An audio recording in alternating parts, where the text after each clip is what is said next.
मैं पहले ही अखिल भारतीय किसान सभा की ओर से महाराष्ट्र के किसान सभा को क्रांतिकारी बधाई देता हूँ, लाल सलाम पेश करता हूँ, क्योंकि महाराष्ट्र का किसान आंदोलन आज किसान आंदोलन को पूरा देश के सिर्फ नहीं है, दुनिया का मैप में भी किसान सभा का स्थापन कर दिया नासिक मार्च के जरिए। और उसके बाद पिछले 2015 से लेके किसान सभा अपना 15 सूत्री मांग को लेके पूरा देश में जो अभियान छेड़ा है, 18,000 किलोमीटर पदयात्रा करके हजारों किसान से संपर्क करके किसान को सवाल को सामने लाने का कोशिश किया।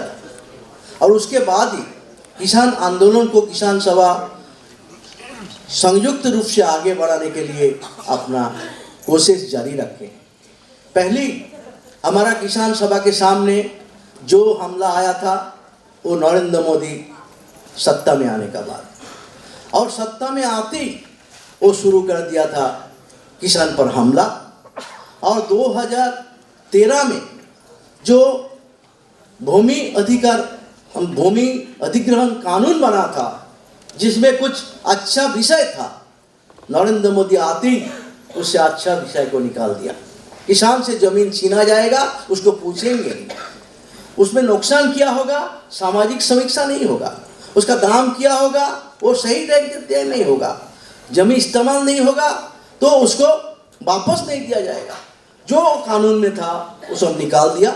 और उसके साथ साथ ही हमारा किसान आंदोलन पूरे हिंदुस्तान में एक नया मोड़ ले लिया और पूरा देश में उस कानून को कम से कम 6,000 जगह में हम उसको पोथी जलाया, पूरा हिंदुस्तान में जलाया। एक कानून किसान विरोधी है, इसको जलाओ, इसको खत्म करो। उसके नतीजा पूरे हिंदुस्तान में उस आंदोलन की आवाज़ उठा और एक आंदोलन का जन्म हो गया जिसमें किसान सभा मुख्य भूमिका लिया था। उसके नाम भूमि अधिकार आंदोलन। उनका बहन जी आपको बता के गया इस आंदोलन का क्या भूमिका है। आज इस आंदोलन को लेके जब हम आगे बढ़ा और पहले बार हिंदुस्तान के 70 साल के इतिहास में नरेंद्र मोदी जी 3 बार पार्लियामेंट में पास करने का कोशिश किया, उसके बाद आखिर में देखा संभव नहीं हुआ। पूरा देश में जो आंदोलन हुआ, हम उस आंदोलन के सामने पीछे हटा और आखिर में 70 साल में पहले बार एक सेंट्रल गवर्नमेंट किसान आंदोलन के सामने सर झुका के पीछे हटा, वो कानून को पास नहीं कर पाया। ये हमारा पहले किसान आंदोलन का सांप्रतिक जमाना में हमारा कामयाबी है। ये आंदोलन को और आगे बढ़ाने का सवाल हमारे सामने आया है। इसके साथ साथ भूमि अधिकार आंदोलन जैसा बुलेट ट्रेन के खिलाफ हम बड़ा लड़ाई शुरू किया है और गुजरात और महाराष्ट्र के किसान को सबसे ज़्यादा लड़ाई लड़ना पड़ेगा। हम दिल्ली में कन्वेंशन किया, बड़ा कन्वेंशन किया और वहाँ से प्रस्ताव पारित करके वो प्रस्ताव हम जापान का जो कंपनी जो पैसा देने के लिए वादा किया था उसके पास भेजा, जापान का प्रधानमंत्री के पास भेजा। जो भारत का किसान इस प्रोग्राम के खिलाफ है और उसके बाद अब देखा जो कंपनी 80,000 करोड़ देने का वादा किया था 125 करोड़ देके पैसा बंद रखा है। और अभी भी हम चाहते हैं इस आंदोलन को आगे बढ़ा के उस जापान को कंपनी को हिंदुस्तान से भगाने का काम महाराष्ट्र और गुजरात का किसान करेगा। किसान सभा उस आंदोलन के साथ किया है।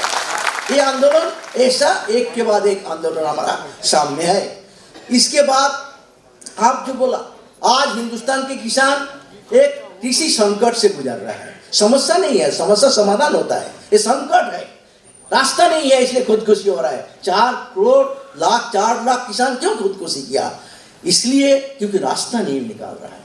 इस रास्ता निकालने के लिए हमको बहुत बड़ा कदम उठाना पड़ेगा और इसलिए एक खुदकुशी के खिलाफ पहले हमारा किसान सभा हिंदुस्तान को हजारों किसान का घर में गया।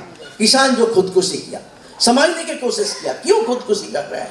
महाराष्ट्र में भी दर्जनों किसान का घर में हम भी गया, सारे किसान लीडर हमारा गया और समझने का कोशिश किया। पता चला किसान एक तो फसल का दाम नहीं मिल रहा है, नुकसान हो रहा है, घाटे का सौदा हो गया, इसलिए दूसरे है कर्जा का जो बोझ है उसके वजह से कर रहा है। और जो हर साल बारिश हो, बाढ़ हो, नुकसान होता है उसका क्षतिपूर्ति नहीं हो रहा है। वो लगातार घाटे का सौदा होने के कारण किसान हमारा उसके खिलाफ आवाज उठाने के लिए आज सामने आने के लिए तभी खुदकुशी का कारण हम निकाला। ये इशू को हम नेशनल इशू बनाया। पहले कोई चर्चा ही नहीं करता था। 50 IAS ऑफिसर खुदकुशी करेगा, हिंदुस्तान उलट जाएगा, हिंदुस्तान उलट जाएगा। और 4 लाख अन्नदाता खुदकुशी कर रहा है। हमारा देश इतना बेशरम है, इतना माने उसका कोई कृतज्ञता नहीं है, सोचता भी नहीं। शहर का मध्यवित्त लोग तो सोच ही नहीं सकता कि 4 लाख को किसान खुदकुशी किया। रोज बावन किसान रोज खुदकुशी कर रहा है, मगर हमारा देश का जो शिक्षित लोग भी है उसको भी खबर नहीं। इस इशू को भैया हम घर घर पूरा हिंदुस्तान घूमने के बाद 2 दिन पार्लियामेंट घेराव किया। सारे किसान परिवार जो खुदकुशी किया उसका बीवी बच्चा को लेके पार्लियामेंट के सामने बैठाया और इसको नेशनल इशू बनाने का कोशिश किया। आज पूरे हिंदुस्तान में सबको मालूम है ये किसान खुदकुशी कर रहा है और इसके खिलाफ बगावत करना हमारा फर्ज, नहीं तो हम किसान के साथ गद्दारी करेंगे। ये आवाज आज उठ रहा है। इसलिए इस सवाल को, किसान आंदोलन को पूरा देश में फैलाने का जो काम आगे बढ़ा है। नया एक्ट शुरू हुआ मध्य प्रदेश में, मंदसौर में बीजेपी जब सरकार गोली चलाया, 6 किसान को मारा, उसके आधार पर एक संगठन तैयार हो गया, अखिल भारतीय किसान संघर्ष समन्वय समिति। 210 संगठन उसमें है। और वो हम 2 कानून हम बोला कि 70 साल में जो कानून आया हमारा किसान को फायदा ज्यादा नहीं हुआ, इसलिए हम 2 कानून को मुसाविदा बनाया। और वो एक है किसान का कर्जा माफी और दूसरा है फसल का 1.5 गुना दाम और एश्योर्ड प्रोक्योरमेंट। ये कानून बना के हम पूरा देश में घुमा। उसके बाद दिल्ली में कन्वेंशन किया। 21 सब पॉलिटिकल पार्टी को बुलाया था और सब पॉलिटिकल पार्टी में 21 पार्टी हमारा मीटिंग में आए थे। शरद पवार जी हाजिर थे। हमको उत्साह बढ़ाया था ये कानून में जो बात है ये पास होगा तो शायद किसान को फायदा हो सकता। और उसके बाद वो कानून आज हम लेके आगे बढ़ रहे हैं। राष्ट्रपति को भी दिया, प्रधानमंत्री को भी दिया और 29-30 जो पार्लियामेंट घेराव कर रहा है उसी 2 कानून को पारित करने को मांग को लेके हम वहाँ वो तैयारी हो रहा है। लाखों किसान आएगा फिर 30 तारीख दिल्ली में कि 2 पार्लियामेंट के विशेष सेशन चाहिए। GST के लिए विशेष सेशन हो सकता, मोदी का मर्जी में विशेष सेशन हो सकता। 70% जो लोग हैं किसान उसके लिए, उसके समस्या के लिए क्यों नहीं एक विशेष सत्र नहीं होगा। ये मांग को लेके हम 29-30 पार्लियामेंट घेराव करके इस दबे को उठाने का कोशिश कर रहे हैं। उस दिन हम 2 काम करेंगे। एक तो किसान का समस्या उठाएंगे और उसी दिन लाखों किसान के सामने हम एक स्पेशल सेशन रखा है, पॉलिटिकल सेशन। 2 बजे से 5 बजे तक सारे किसान जितना पॉलिटिकल पार्टीज है हम उसको सभापति या सचिव को इनवाइट किया है। हम चाहे टॉप लीडर आए, जैसे 21 पार्टी जाके हमारा बिल को समर्थन किया था, वो 21 पार्टी तो आएगा ही जरूर। उसके अलावा भी हम बीजेपी छोड़ के सारे पार्टी को इनवाइट कर रहे हैं कि आप 2 से 5 बजे तक लाखों किसान का सामने आके बताओ अगले चुनाव में किसान का सवाल को क्या करें।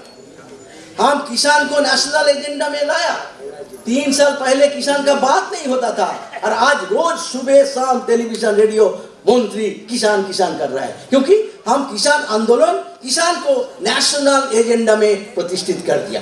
अभी हमारा बात है किसान आंदोलन को इलेक्शन एजेंडा में हम प्रतिष्ठा करना चाहते हैं। अगले चुनाव मंदिर के नाम पे नहीं, मस्जिद के नाम पे नहीं है, सबरीमाला के नाम पे नहीं है, बाबरी मस्जिद के नाम पे नहीं है, खून खराबी गुंडागर्दी के नाम पे नहीं है, विदेश के पास देश बेचने का जो दलाली कर रहा है मोदी सरकार, उसके खिलाफ ये किसान का एजेंडा में अगले चुनाव होगा। और किसान बहुत ठगा है और फिरने के लिए तैयार नहीं है।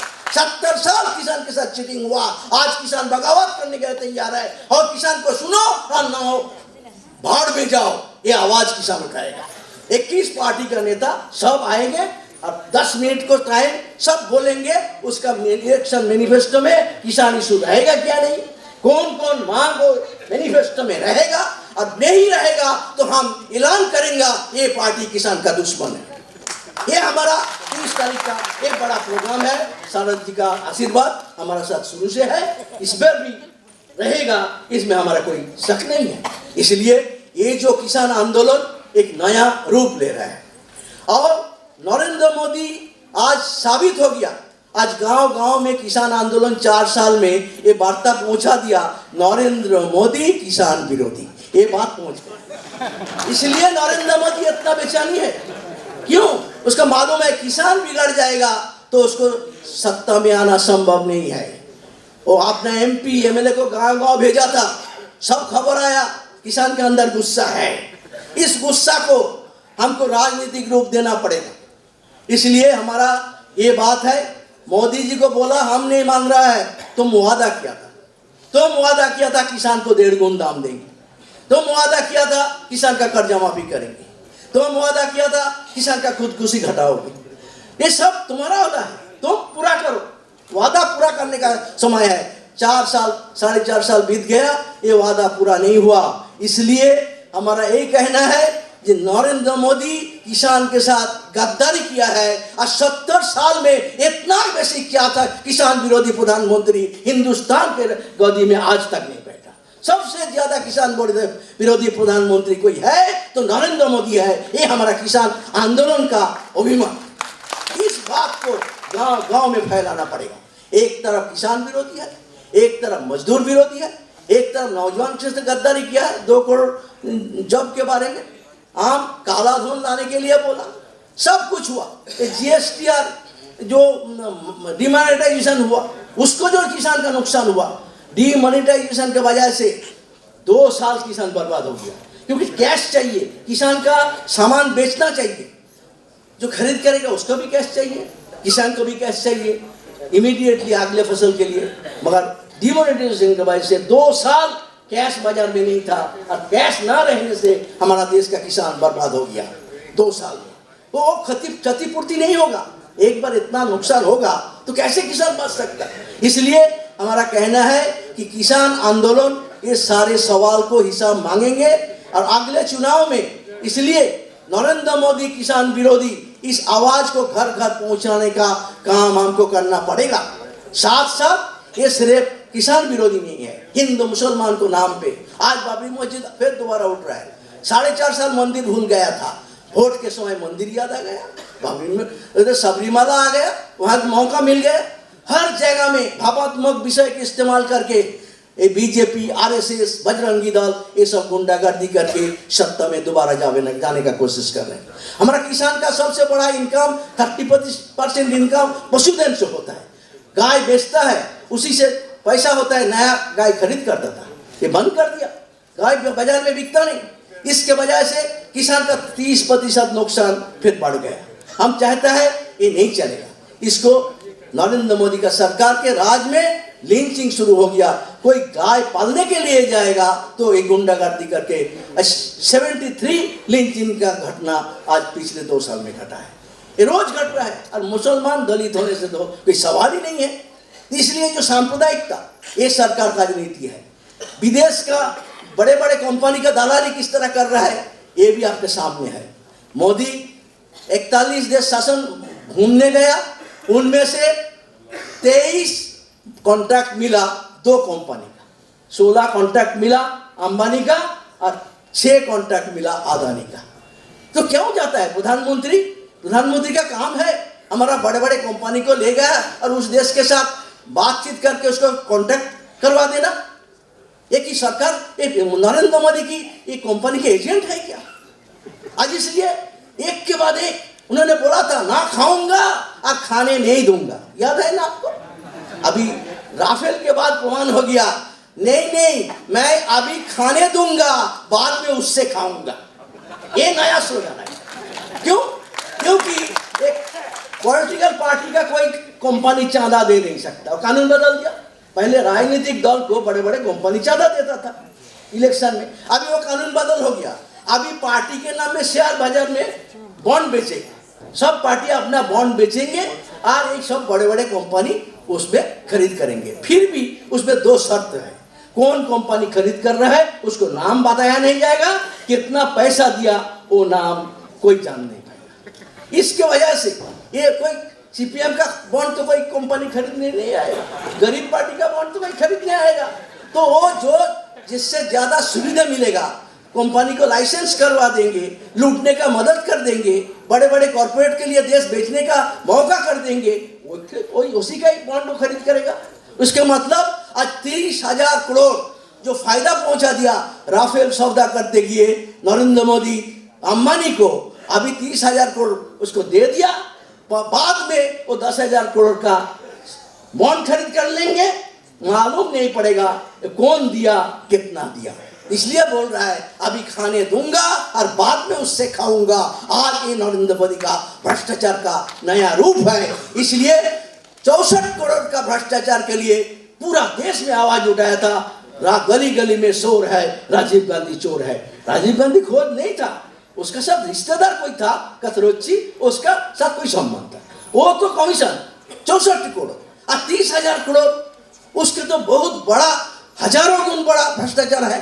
इसलिए इस सवाल को भी किसान को भी ले जाना पड़ेगा, गली गली में शोर है, नरेंद्र मोदी चोर है, ये आवाज भी पूरा हिंदुस्तान में उठाना पड़ेगा। इस किसान को आज हर तरह लड़ाई लड़ना पड़ेगा। जो हमारा किसान को दुश्मन है, आज किसान को जो सत्यानाश किया है, इस सरकार को हम जब तक उखाड़ के नहीं फेंकेंगे किसान बचेगा नहीं। और इस लड़ाई में किसान सामने रहेगा। किसान एजेंडा में अगले चुनाव होगा, हर पार्टी को किसान को बात मानना पड़ेगा। इसी आवाज से आगे 30 नवंबर हमारा दिल्ली में जो रैली होगा, उसमें आप महाराष्ट्र में भी हजारे आप पार्टिसिपेट करेंगे। आप लॉन्ग मार्च को जो रास्ता दिखाया, एक किसान आंदोलन को एक नया रास्ता दिखाया और इसी रास्ता से चलेंगे और हम किसान का हक को हासिल करके हम रुकेंगे। और किसान को हक के दुश्मन है, उस हक दुश्मन को सत्ता से हटा के हमारा देश का किसान पानी पिएगा। इसके अलावा हमारा सामने किसान का बचने का कोई रास्ता नहीं है। ये है हमारा आने वाला दिन में संघर्ष। इस संघर्ष में महाराष्ट्र के किसान मजबूती से के पास पार्टिसिपेट करेंगे। इसी उम्मीद के साथ मैं अपना बात खत्म करता हूँ। इनकलाब जिंदाबाद, किसान